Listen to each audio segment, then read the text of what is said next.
মালিক পালিয়ে গিয়েছে বন্ধুরা। এই কারখানার মালিক হলো চারজন, একজন হলো বাকের সাহেব, সব নিয়ন্ত্রণ এই বাকের সাহেবের হাতে। কিন্তু আমরা যারা লক্ষ্য করছি, বাকের সাহেব শ্রমিকদের পাওনা আত্মসাতের জন্য গভীর ষড়যন্ত্র লিপ্ত হয়েছে।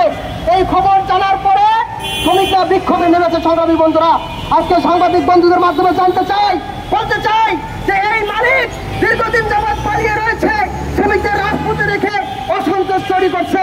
তাহলে এই দেশের সরকার এবং প্রশাসনের বন্ধুরা এই মালিকের বিরুদ্ধে কি ধরনের ব্যবস্থা গ্রহণ করছেন সেটা আমরা জানতে চাই।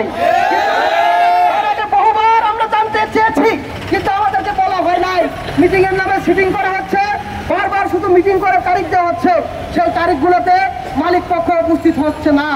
আমরা এর আগে বলেছি যে যেই কারখানার মালিকরা শ্রমিকদেরকে রাজপথে রেখে পালিয়ে গিয়েছে, সেই কারখানার শ্রমিকদের সম্পত্তি বাজেয়াপ্ত করে, মালিকের সম্পত্তি বাজেয়াপ্ত করে শ্রমিকদের পাওনা পরিশোধ করতে হবে। কিন্তু সরকার আমাদের কথা শুনছে না। আজকে আমরা এখানে দাঁড়িয়ে আছি, আপনারা জানেন ঈদুল আজহা চলে গিয়েছে। আজকে বৃত্তশালীরা তারা ঈদ উদযাপন করে কর্মস্থলে এসেছে। এখনো এই শ্রমিকদেরকে ঈদুল আজহার বোনাসের জন্য রাজপথে মিছিল মিটিং করতে হয়, এটা খুবই দুঃখজনক। আজকে শ্রমিকরা 3 মাসের বকেয়া বেতন এবং ঈদুল আজহার বোনাসের দাবি এবং শ্রমিকদের চাকরির সিদ্ধান্ত এখনো দেয় নাই। এই মালিক কারখানা চালাবে নাকি কারখানা বন্ধ করবে, এই ধরনের অফিসিয়ালি কোন সিদ্ধান্ত না মালিক দিচ্ছে, না সরকার আমাদেরকে দেয় নাই, কেউ আমাদেরকে দেয় নাই। এই শ্রমিকরা চাকরি হারিয়ে বেতন বোনাস না পেয়ে মানবতার সঙ্গে জীবনযাপন করছে।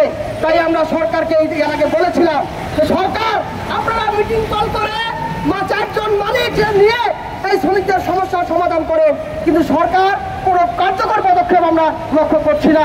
তাই আমরা আজকে বিক্ষুব্ধ হয়ে সাংবাদিক বন্ধুদের মুখোমুখি হয়েছি এবং এরপরে আমরা আবারও মিছিল সহকারে আমরা শ্রমভবনের সামনে অবস্থান নিয়ে যতদিন না পর্যন্ত এই শ্রমিকদের দাবি পূরণ না হচ্ছে ততদিন পর্যন্ত আমরা শ্রমভবনের সামনে লাগাতার অবস্থান করব।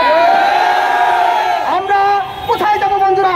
আজকে বাড়িওয়ালারা আমাদেরকে বাড়িতে থাকতে দিচ্ছে না, শ্রমিকদেরকে থাকতে দিচ্ছে না। বাড়িওয়ালারা নোটিশ টাঙিয়ে দিয়েছে, ইতিমধ্যেই তারা ঘর ছাড়িয়ে দেওয়ার জন্য। আমাদের যাওয়ার কোনো জায়গা নাই, শ্রমিকদের যাওয়ার কোনো জায়গা নাই। তাই আজকে আমরা শ্রমভবনে এসেছি, এছাড়া আমাদের কোনো জায়গা নাই। কিন্তু আমরা যারা লক্ষ্য করলাম, শ্রমভবনের একজন কর্মকর্তাও শ্রমিকদের সাথে এসে কোনো কথা বলে নাই। শ্রমিকদের টাকায় ওই শ্রমভবনের কর্মকর্তাদের বেতন হয়, সরকার ফুটানি করে। আজকে সেই শ্রমিকরা আন্দোলন করে বৃষ্টিতে ভিজে না খেয়ে থাকে, বাড়িওয়ালারা ঘর থেকে বের করে দেয় কর্মস্থল ছাড়া। আজকে সেই শ্রমিকদের সাথে সরকারের কোনো প্রতিনিধি কথা বলে না। আজকে শ্রমিকরা যেটা আশা করেছিলেন 5 আগস্টের পরে, সেই আকাঙ্ক্ষা আশা শ্রমিকদের পূরণ হয় নাই। ছাত্র শ্রমিক জনতার গণ অভ্যুত্থানের আজকে যে সরকার প্রতিষ্ঠিত হয়েছে, এই সরকার শ্রমিকদের কথা শুনে না।